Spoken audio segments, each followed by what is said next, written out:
If you are involved in any way with industrial machinery, you almost have to have heard of ladder logic. Since there are almost never ladders involved, it probably doesn't make a lot of sense that we call it that. But the reasons for the name are buried in the history of automatic controls.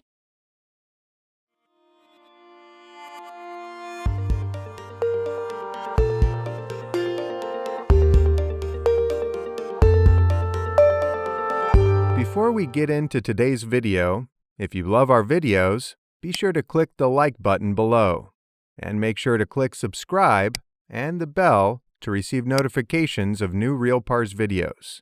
This way, you never miss another one. At one time, automatic systems were controlled with relays. Relays are electromechanical devices and fail quickly as the mechanical parts wear out and the electrical parts are destroyed as the electricity they switch burns away the contacts. They are big and use lots of electricity, generating lots of heat in the process. At one time, the only automatic device most people ever encountered was an elevator. In modern-day control terms, the elevator is a simple application that is well understood. Even so, a control system implementation in relays was a big, complicated affair. In order to understand why we call it ladder logic, you need to look at how we document relay logic controls. The actual ladder was the drawing of the control logic, an illustration of how the relays were wired together.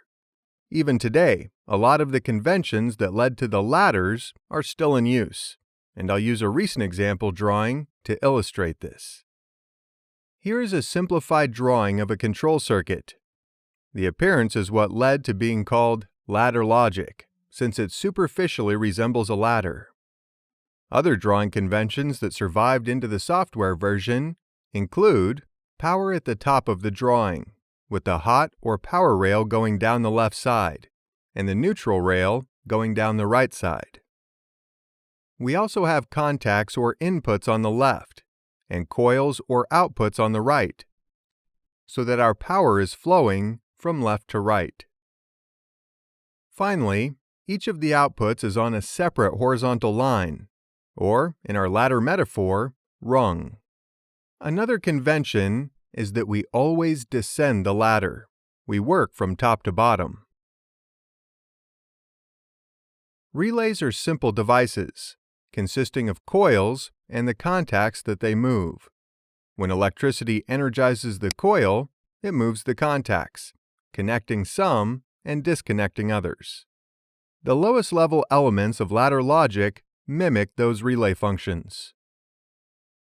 Here is an example of the logic from the example drawing I've been using, rendered in Rockwell Software's Studio 5000. Output contacts on real-life relays are usually called normally open and normally closed. Normally open means that when the relay coil is not powered, normal for a relay, the contact is open or not conducting. Normally closed is the opposite. When the relay coil is off, the contact is on or conducting.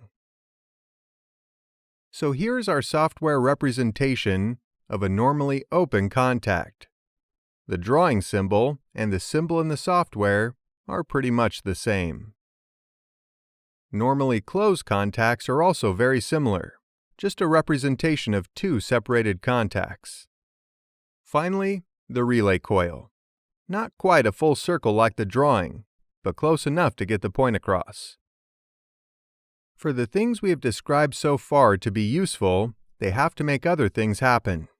For instance, if the machine is ready to run and we push the auto start button, we want the machine to start continuously running until we push the auto stop button.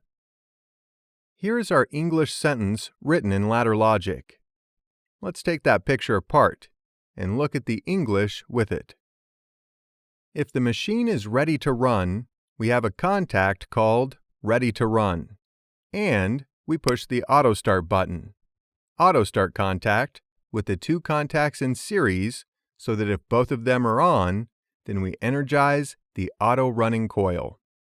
When we energize the auto-running coil, that also energizes the auto-running contact, which keeps the auto-running coil energized, continuously cycling, until we push the auto-stop button. Since that is a normally closed contact, when we push the button, it stops conducting, which de-energizes the coil. The circuit we just drew in ladder logic, and the one that we could have drawn on paper, is in thousands of motor starter panels all over the world. They add stuff to it, but the basic circuit and meaning are the same. Push the start button, the motor runs, until you push the stop button. Welcome to real-world ladder logic. Since the real world is more complicated than just on and off, we need some more complicated functions to deal with it. One of these was in the original drawing I started this off with, and I wanted to come back and cover it. One of the most common functions, other than on and off, is a time delay, something that waits a specified period of time before turning on or off. We have had one in this drawing, although its output isn't specified. We call these timing relays when we use them in a circuit like this drawing. In the ladder logic program, we must specify all the different needs for a timer. In our Allen-Bradley ladder logic, we have an on-delay timer, which is labeled TON. The amount of time it delays is specified in milliseconds, so the half-second timer, in our example, becomes 500 milliseconds. These sorts of more complex functions are what we call function blocks in ladder logic programming. The functions contained in these blocks and how they operate vary between PLC manufacturers, and even within a given manufacturer's PLCs, they may differ. So this ends our introduction to the history of ladder logic and how it got its name.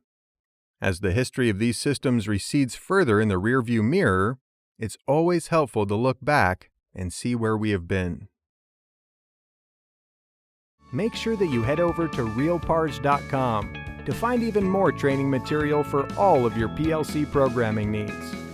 We offer many videos to assist you in learning PLC programming and landing that job in the high-paying, highly sought-after field of automation and controls engineering. Go to realpars.com and subscribe to our highly effective training series now.